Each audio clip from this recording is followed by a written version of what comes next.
अगर भारत और पाकिस्तान के मध्य डिस्प्यूटेड बाउंड्री की बात की जाए तो जनरली हमारे दिमाग में जम्मू कश्मीर का पूरा क्षेत्र आता है, लेकिन ध्यान दीजिएगा भारत के गुजरात राज्य और पाकिस्तान के सिंध प्रांत के मध्य भी जो बाउंड्री है वो बहुत लंबे समय से डिस्प्यूटेड है। और इसी टॉपिक पर आयोग ने इससे पहले 2 बार प्रश्न पूछा हुआ है। पहले आयोग के प्रश्न को देखते हैं। प्रश्न क्या कह रहा है, कोरी क्रीक कहां पर स्थित है। यह प्रश्न 2008 और 2011 में पूछा गया। ध्यान यहां पर यह दीजिएगा, जो कोरी क्रीक है वो कहीं से भी डिस्प्यूटेड एरिया नहीं है, ये भारत में लोकेटेड है। लेकिन इसको समझने से पहले हम समझते हैं 2 चीजें, क्रीक क्या होती है और सरक्रीक क्या है। देखो भाई, अगर मैं क्रीक की बात करूं आपसे, तो जो क्रीक होता है वो एक बहुत ही नैरो वाटरवे होता है जो कि अपीयर्स लाइक रिवर होता है, जो कि नदी की तरह प्रतीत होता है लेकिन नदी होती नहीं है।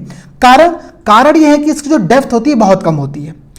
और भारत और पाकिस्तान के मध्य जो आपका ये एरिया है एक बहुत ही पतली समुद्री एरिया है। इसको सबसे पहले इसका जो ओरिजिनल नाम था वो वनगंगा था, बाद में किसी ब्रिटिश कमिश्नर के नाम पर इसका नाम रखा गया सरक्रीक। तो सरक्रीक, अगर कभी प्रश्न ये पूछा कि सरक्रीक क्या है तो ध्यान दीजिएगा, सरक्रीक एक ऐसी नैरो वाटरवे है जो कि भारत और पाकिस्तान के मध्य डिस्प्यूटेड एरिया के अंतर्गत आता है।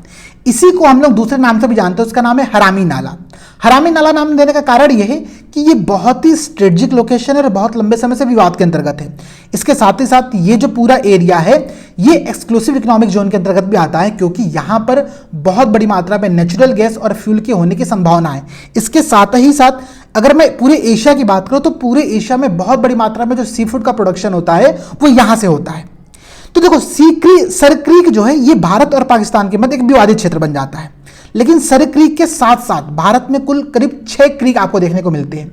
वो 6 क्रीक कौन से हैं? एक का नाम है वियानवारी क्रीक, एक का नाम है पीर सनाई क्रीक, एक का नाम है पावेवारी क्रीक और दूसरे का नाम है पडाला क्रीक। ठीक है, मतलब ये कुल आपको इतने क्रीक देखने को मिलते हैं। और इसके साथ साथ आपको एक क्रीक और देखने को मिलता है जिसका नाम है कोरी क्रीक। ध्यान दीजिएगा, जिसका नाम क्या है, कोरी क्रीक। तो कोरी क्रीक भारत के अंतर्गत लोकेटेड है और आयोग ने इससे पहले इस पर प्रश्न पूछा हुआ है। तो अगर आपसे कभी प्रश्न पूछे कि कोरी क्रीक कहां पर, ध्यान दीजिएगा कोरी क्रीक आप लोगों का पड़ता है कच्छ के पूरे रण के क्षेत्र में। ठीक है, कच्छ के रण के क्षेत्र में आपको यहां पर कोरी क्रीक देखने को मिलता है। ये आपका सरक्रीक है। मैं अगर आपको मैप भी यहां पर दिखाऊं तो ध्यान दीजिएगा, देखिए ये आपका पूरा मैप है इंडिया और पाकिस्तान की बाउंड्री के क्षेत्र में। ठीक है, आप देखो यहां पर ये कच्छ का रण का क्षेत्र है, यहीं पर ये जो बाउंड्री आप देख रहे हो ये आपका पड़ जाता है सरक्रीक, जिसको हम लोग हरामी नाला कहते हैं। दूसरा यहां पर आप लोग देखोगे अगर ध्यान से तो ये आपका पड़ जाता है कोरी क्रीक का क्षेत्र। ठीक है, यहां पर आप लोगों का पड़ जाता है कोरी क्रीक का क्षेत्र। तो सरक्रीक और कोरी क्रीक के अलावा यहां पर 4 और क्रीक हैं, वियानवारी क्रीक, पीर सनाई क्रीक, पावेवारी क्रीक और पडाला क्रीक। ठीक है, तो इनके नाम ध्यान रखिएगा, इस टॉपिक से प्रश्न एग्जाम में पूछता रहता है तो इनको कहीं पर नोट बना करके लिख लेना।